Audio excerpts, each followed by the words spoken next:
The opinions expressed in the following podcast are for general informational purposes only and are not intended to provide specific advice or recommendations for any individual or on any specific security or investment product.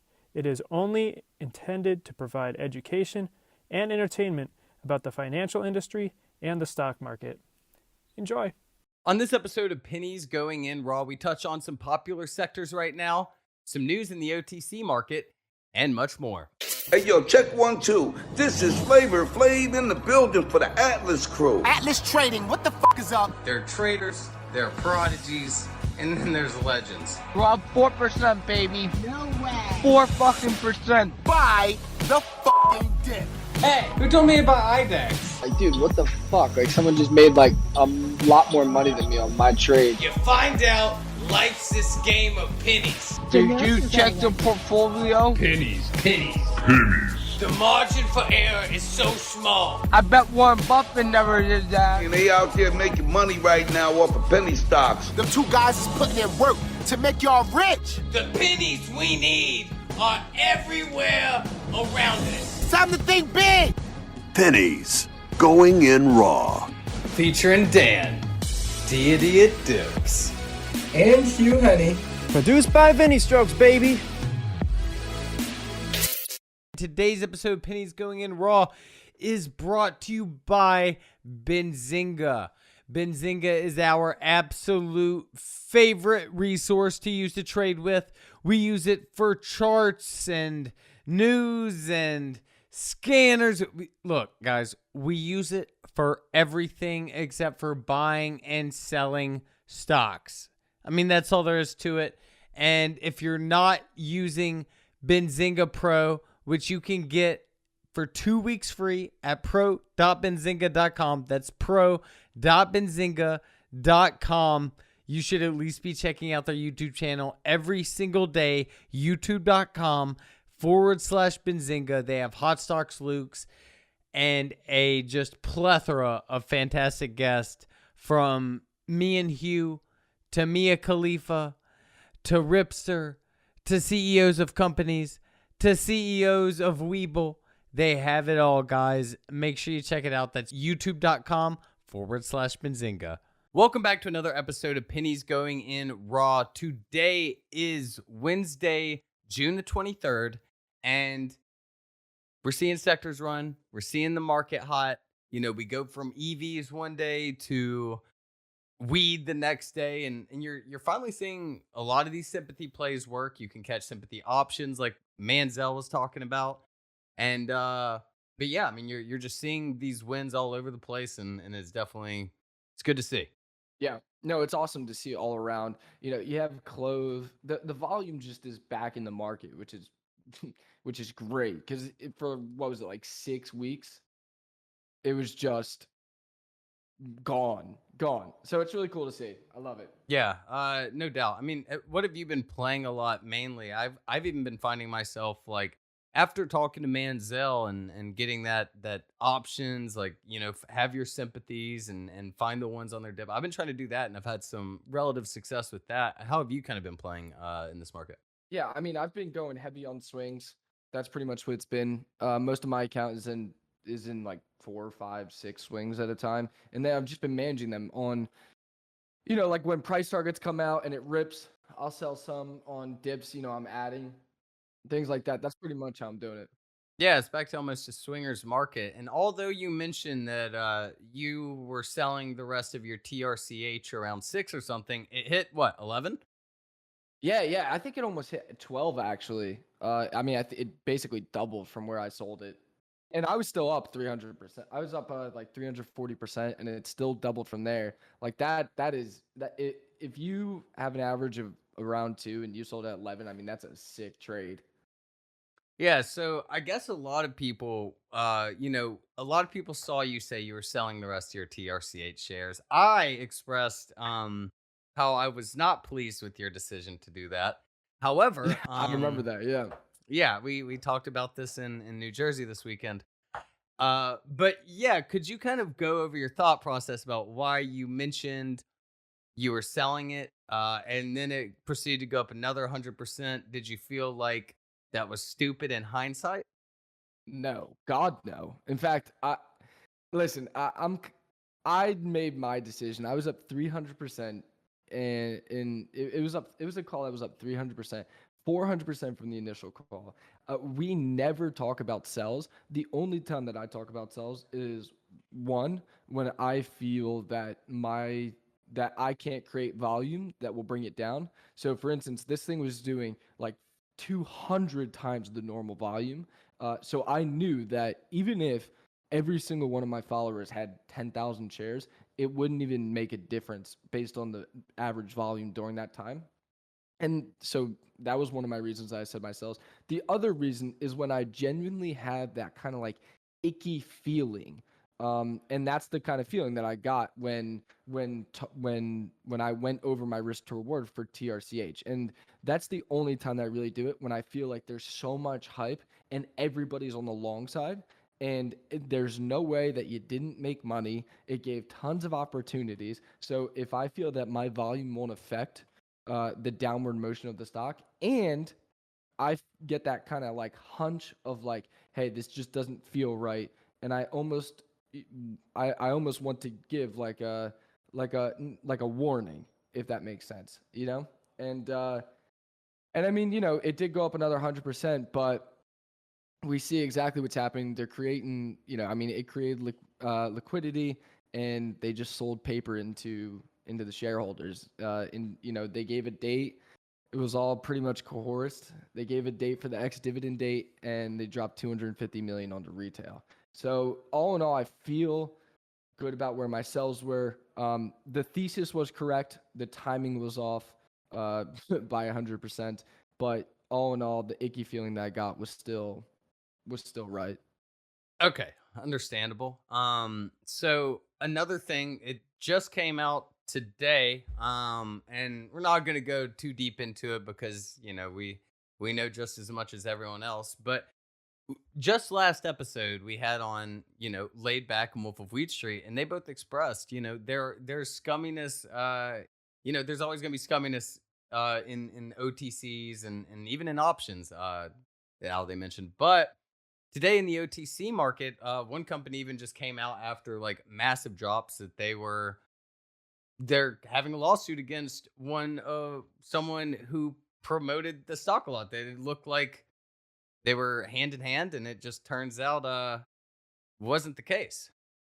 Yeah, that's one of the reasons that I genuinely pretty much stay away from OTCs, is because it doesn't even matter.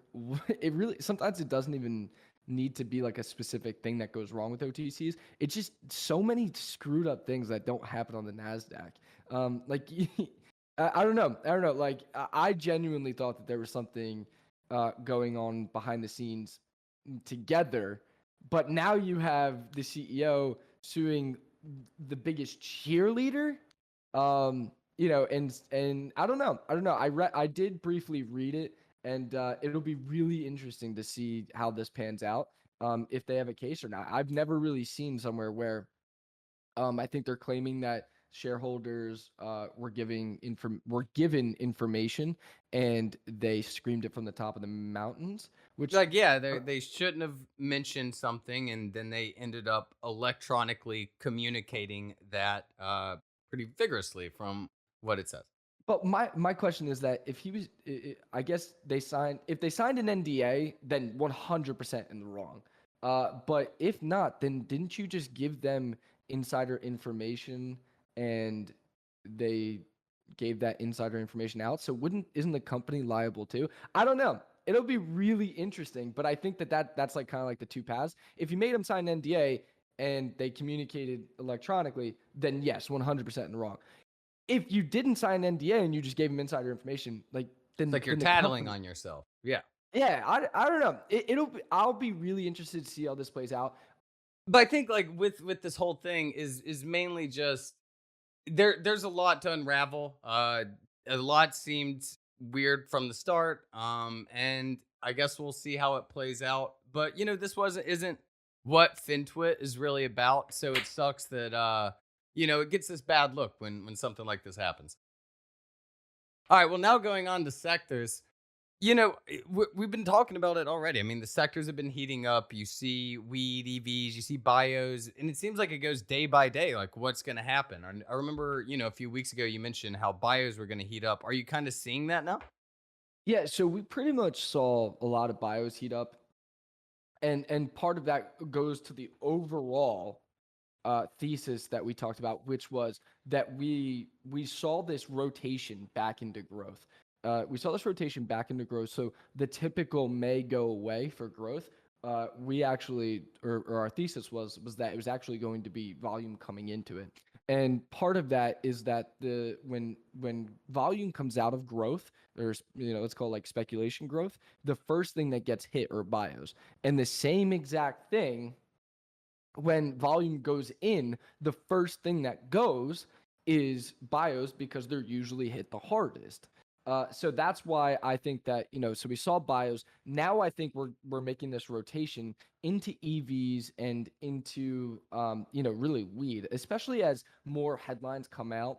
And the other thing that's huge is that Tesla's trying to break this massive downtrend. I think it's been in like a 3 or 4 month downtrend, and it's trying to break out of that. So that'll help EVs and any new headlines that come out. The administration has been in now. The new administration has now been in, I think, like 150 days, something like that. So now they can actually start. Now they got like the administration things out of the way. Now it's going to be more about like actually going to work, I guess we can call it. So now they can start to really hone in on what they want to do. You know how weed and EVs, they're both becoming like super hip, super popular, very rad and cool, all at the same time. Everyone's driving Teslas, everyone's getting high, but a lot of it is still like a long term out with, in California, what is it, like 2035? Every car has to be electric, and it's still going to take time for states like mine, the beautiful state of Alabama, to finally come around to allowing us to smoke some pot. But what do you kind of think for, those sectors going forward? Yeah, so this goes back to I said it on Kenny Stock Scotch and Stock Scotch. And What is sticks. it? Scotch, And stocks, and sticks. Yeah, that's sticks. what it was. Yeah. When I was talking to KP, we were actually talking about this. And one of the biggest things that really helped my trading was realizing that if it's on CNBC, it's too late. And that's nothing against CNBC. It's just if everyone already knows about it, then it's too late to buy in. And with these kind of sectors, I think that we're going to see that. So I think that by the time that's federally approved and it's federally mandated and everything, that's when I think like all the cheap money or all the smart money will already be in it. I think that the cheap and smart money or the money that is smart is already getting in and is already accumulating different companies. And you're seeing like VC funds throw billions and billions of dollars at these sectors. And that's because I think that, I believe it was Connecticut for weed just got legally approved yesterday. They were the 19th state. So, it's slowly but surely more states are getting approved. And I think that you're seeing all these VC funds throw billions of dollars because they want to be first in, so that when it is federally approved, that it will be, we'll already have an ecosystem and we'll already have supply chains set up.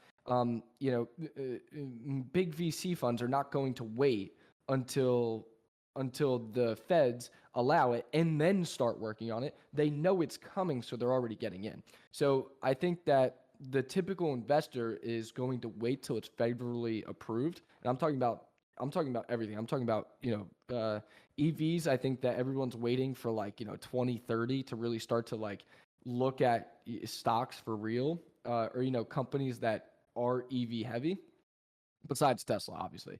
And I think the same thing with weed is that everyone's waiting for it to be federally approved before they really start looking at it as a business opportunity. And I think that what we've seen time and time again is that the smart money gets in before everyone else. Warren Buffett, he has like he has like 800 billion in cash right now or something stupid, like something insane. Hell yeah. I mean, Michael Burry's on the other, he's shorting the EVs. Yeah.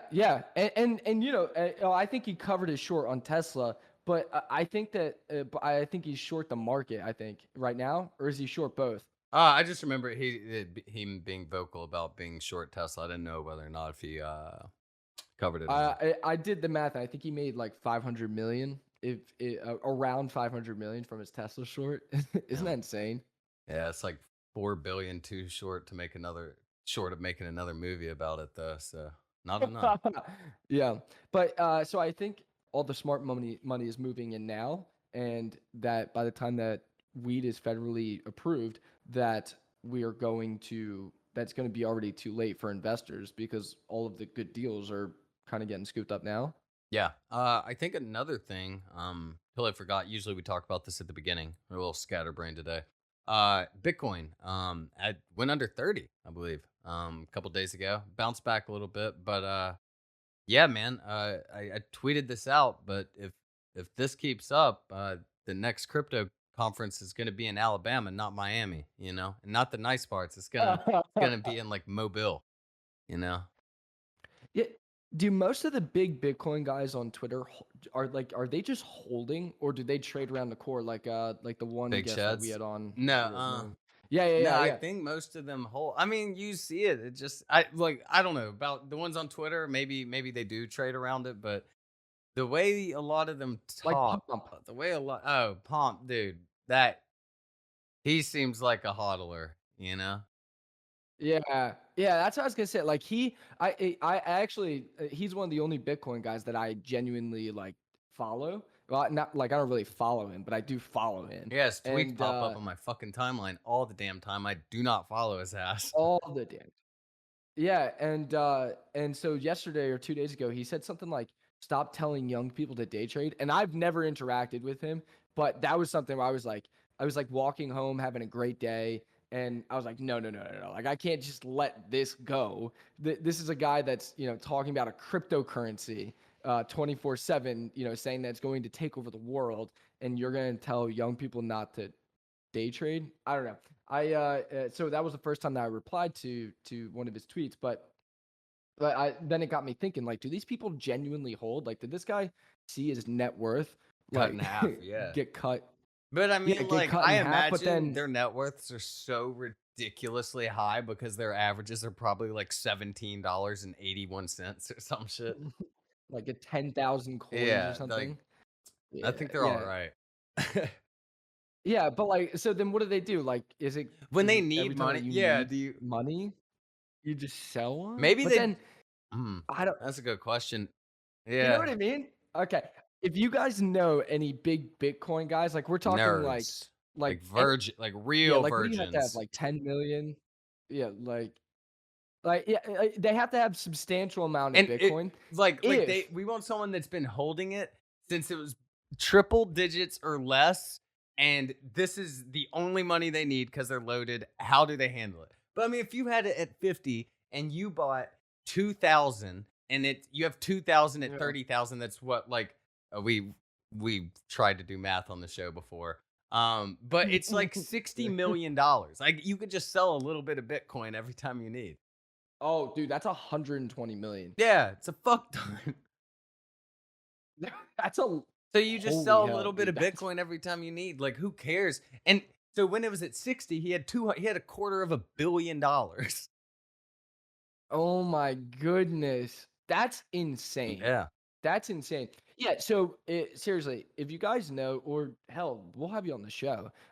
Because the one thing is that Big Chaz gave us a really good technical episode, but I'd be really interested in behind like kind of like the idealist people, like the people that like genuinely will not think differently other than Bitcoin will take over Do you think it every. hurts them? Like, okay, let's say they do what we just said. Like, they've been in it for so long, they have so much money, and they just sell whenever they need cash. Do you think it physically hurts them to sell their Bitcoin for useless American like Tinder? Because they're like, why can't I just buy the shit Ooh. with my Bitcoin? Why do you not want my Bitcoin? Why do you want this worthless piece of paper?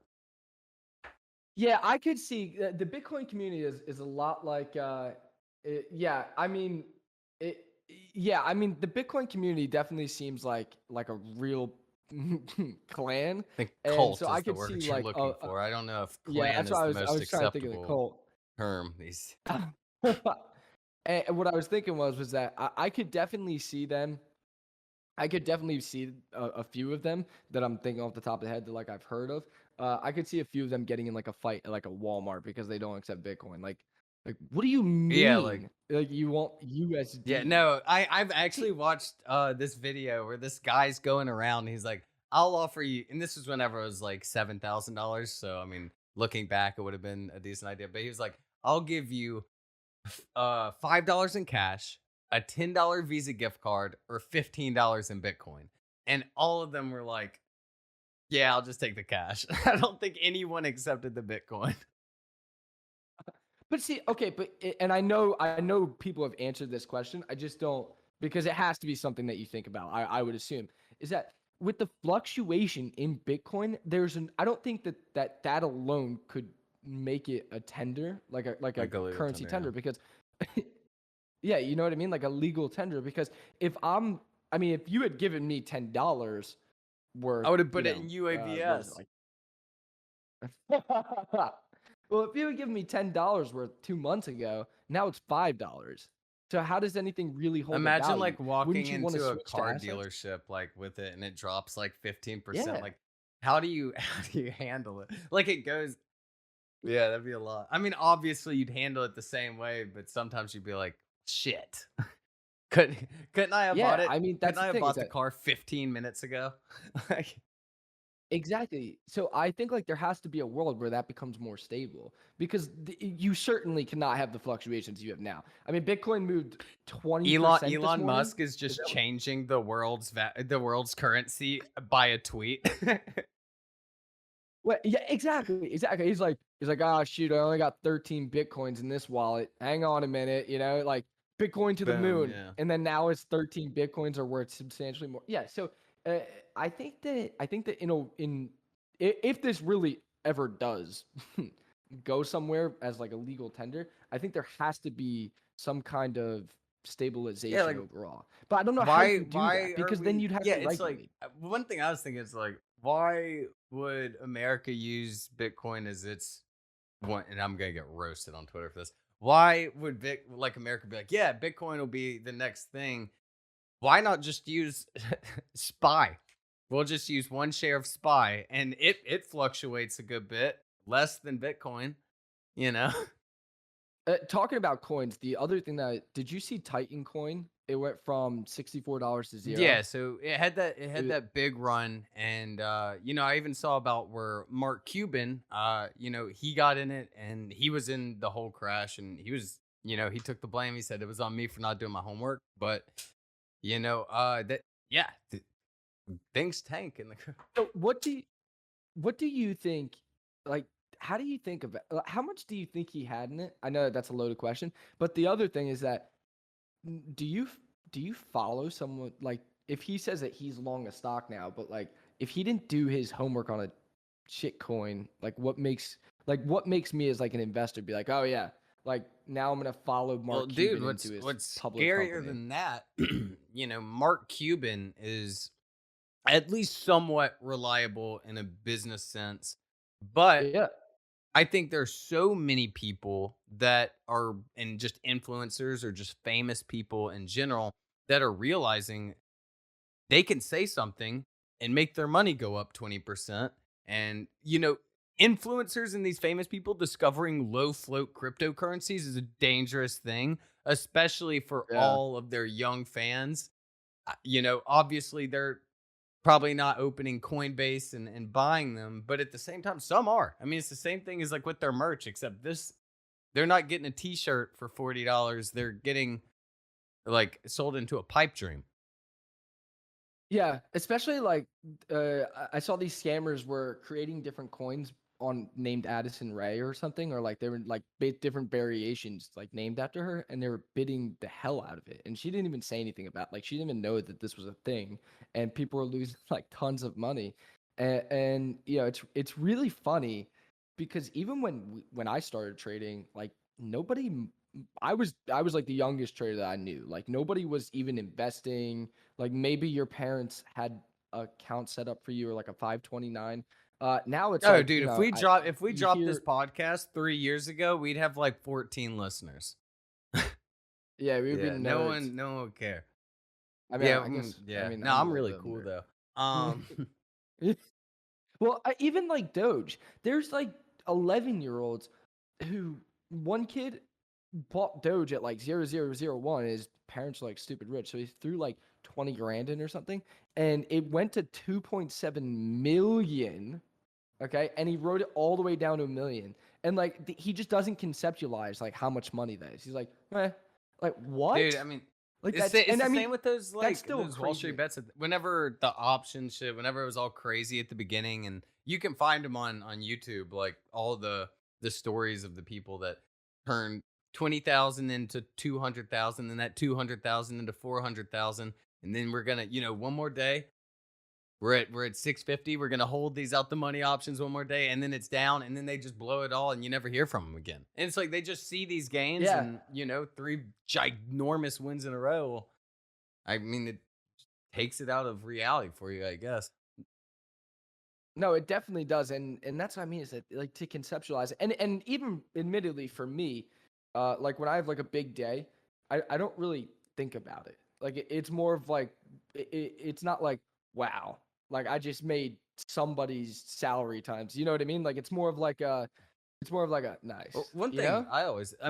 and I find myself relating to the people that, do that, because you'll see comments saying, if I just got $700,000 off of 20 grand, I would at least take out like 500 grand, be set for years. Dude, but I always say, if I ever have a 45K or 50K day, I'm definitely taking out 25 grand, 30 grand. Like, why not, dude? 20K that day is enough to keep in the account. That's enough for compound. I'll pay myself 30. I paid myself $2,500 the day I made 50, So it was just, That's awesome. Yeah. Well, that's the thing is that that's like a whole paycheck, and it's not even that's like that's like someone's paycheck, and you're just like that's just like what is that 5% of your gain, something like that. So it's really cool. Yeah, it's funny because when I first started trading, all I said to myself was like, hey, if I can make 50, 60K a year, I'm set. Like I don't need to live like this super lavish lifestyle, because at that time when you would go on YouTube and search for it's investing, guys in like Lambo. it wasn't like yeah, it was guys in Lambos like buy my $10,000 CDs. And I didn't have $10,000 to spend on CDs. So, I was like, man, like I don't need all this. Like I don't need a Lambo. I don't need to be like one of those guys with a Rolexes. Yeah, me neither. But now it's like once I started making the money, it really does kind of become like one of those like it's never enough. And I don't think it ever will be enough, but I also just love our job. Like even on the red days, like it's more like I just sit there and I'm like, damn, it's like, I always conceptualize it like this, or say it like this. This is, I think, the only job where if you made $1 million the day before, you're coming back the next day just as excited, if not more excited, to work again. Like you just hit the lottery, and you're not calling in saying, fuck you, dude, I quit, I'm going home, not coming to work tomorrow. No, you're like, oh, dude, tomorrow I'm making $2 million. yeah. Well, because this is the only place where you really can make that kind of money. I mean, yeah, you can obviously lose it, but what I was trying to explain to someone was that no, like yes, you can lose your entire investment, but how many times have you come to the market and something's gone to zero, and you've had no chance to get out? Okay, binary events, fine. Like yeah, you have a chance of losing 50%, but knock on wood, I've never come to the market and never been able to not sell any shares. Never. Yeah, you're not playing out the money options enough close to expiration. Yeah. That's what I mean. Is that when you're taking commons, I kind of sit there and I'm like, okay, what's my max loss here? If you put $100,000 into something, okay, let's just say that even your max loss is 50,000. Even if you make 10% on that, that's still $5,000. That's most people's month. So as long as you make 1% a week, you're basically clearing you're clearing the average American salary, which is how I always try to conceptualize it. And it's tough now because the only people that I talk to really on like a daily basis are you, Other traders. other traders, and most of them are, I mean, when I talk to Zach, just the other day, I'm like, dude, like I'm having a kick-ass day, blah blah. He's like, dude, awesome, and I'm like, dude, how you doing? And obviously, I want him to do well, but just once, I would like to do just a little bit more. Oh, money dude, than no. him. If you And want to he's make like, more money than Zach, you just swing the same thing he's swinging and wait for it to have a red day, and then he has so many more shares than you that you made more money than him. That's true. But see, that's what we were fighting about, was that I was assuming that he was going to have like a little bit of, like, I was having a great day and AHT was down like 10%. So I was like, I was like, this might be the day that I make more than him, because it's been over like a year and a half since the day that I've made more than him. And he sends me like $2.3 million. And I'm like, I'm sitting in my account and I did like really well. I did like, $250,000 or whatever. And I'm sitting there, I'm like, I can't win at this game. So it's really funny because I used to say that if I could make 50,000 a year, that I would be so happy. And now I make $250,000. I'm like, damn it, like back to the drawing board. And so that's why I think we preach so much about compounding gains, because even him, he was making $5,000 2 years ago. Now he's making, I think he averages like $1 million a day or something, probably. It's one of those things. You can't compare yourself to someone else. Take it day by day, take it by percents, and grow your account to $1 billion. With that being said, leave us a 5-star review on Apple, because I've been seeing some ones. People are being mean. You know what's weird that I don't like? People be like, oh yeah, I like this, great podcast. But there's just one thing I don't like. 1 star. And it reminded me, whenever I was in Miami, I was looking at something. I was looking at a mall on the Apple Maps, and there was a 3-star review, and it's like, I really wanted to go to all the upper class stores like Gucci and Louis, but there was an active shooter in there, so we didn't get to shop. 3 stars. I'm like, an active shooter only takes you from 5 to 3? Like, oh my god! And us saying the F word too much takes us to 1? Give me a break.